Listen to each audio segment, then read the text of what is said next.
अगर मैं कहूँ कि 2025 का अब तक का बेस्ट एनिमे ना तो दी अपोथिकेरी डायरीज है और ना ही तांदादान है, तो क्या आप मेरी इस बात का बिलीव करोगे? एक ऐसा एनिमे जिसको रिलीज होने से पहले कोई जानता तक नहीं था, एकदम से आता है और सबको शॉक करके चला जाता है। आप सबने गैस कर ही लिया होगा मैं किस एनिमे की बात कर रहा हूँ। जी हाँ, मैं बात कर रहा हूँ ताकोपी ओरिजिनल सिन। अगर स्टोरी की बात करें तो ताकोपी नाम का एक एलियन है जो कि हैप्पी प्लेनेट से आया है। उसका सिर्फ एक ही मिशन है, to spread happiness on planet Earth. और स्टोरी की मेन कैरेक्टर शिजुका, जिसको सब लोग बुली करते हैं और इसी बुलिंग के चलते वो अपनी लाइफ में डिप्रेस्ड रहती है। फिर ताकोपी मिलता है शिजुका से, लेकिन शिजुका को सैड देखकर वो उसको चीयर अप करने की कोशिश करता है अपने अलग अलग हैप्पी गैजेट से। लेकिन ताकोपी कुछ भी कर ले, वो शिजुका के फेस पर एक छोटी सी स्माइल भी नहीं ला पाता है। फिर ताकोपी डिसाइड करता है कि चाहे कुछ भी हो जाए, वो शिजुका के फेस पर एक लंबी सी स्माइल ला कर रहेगा। अब इससे ज्यादा मैं आपको स्टोरी लाइन के बारे में कुछ नहीं बताने वाला, क्योंकि जो मैंने स्टोरी लाइन बताई है वो एनिमे के स्टार्टिंग के सिर्फ 10 से 15 मिनट की है। ताकोपी ओरिजिनल सिन एनिमे का विजुअल स्टाइल थोड़ा क्यूट साइड पर है, जो देखने में अच्छा भी लगता है। और आप बोलोगे कि ये एनिमे तो बच्चों के लिए है,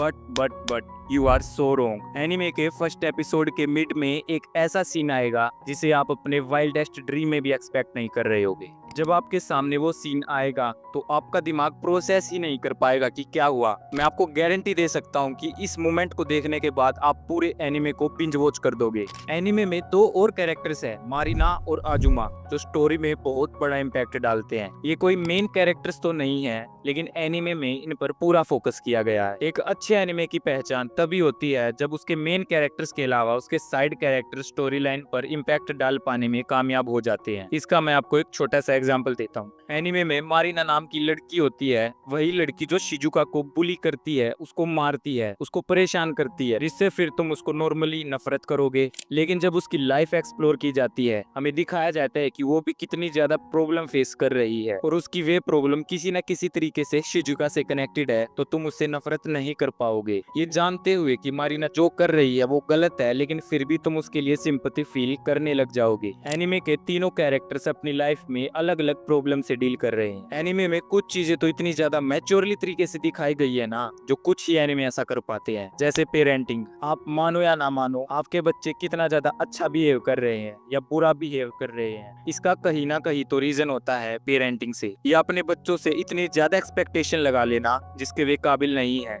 उन एक्सपेक्टेशन के नीचे दबकर फिर वे कभी उठ ही नहीं पाते हैं। इस एनिमे का हर एक एपिसोड मास्टरपीस है। इसके 5th एपिसोड में कितना बड़ा शॉकिंग रिवील होगा, जिसको देखकर आप बिल्कुल शॉक्ड रह जाओगे। अगर आपके दिमाग में ये आया है कि इस एनिमे का नाम ताकोपी ओरिजिनल सिन क्यों है, तो इस एनिमे का 2nd एपिसोड देखकर आपको पता चल जाएगा कि ऐसा क्यों है। This is one of the most depressing and soul crushing anime I have ever seen. This anime have only 6 episode but enough to break your heart. बस इस एनिमे में ना मुझको एक छोटी सी कमी दिखी, और वो है उसकी एंडिंग। मुझे ना इसकी एंडिंग थोड़ी रश्ड फील हुई। अगेन ये मेरा पर्सनल ओपिनियन है, आपको इसकी एंडिंग अच्छी लग सकती है, लेकिन मुझको इसकी एंडिंग थोड़ी रश्ड फील हुई। अगर आपने इस मास्टरपीस एनिमे को अभी तक नहीं देखा है तो जाकर देखो, एकदम मास्टरपीस एनिमे है। And in my opinion Takopi original sin anime is the best anime of 2025 till this date.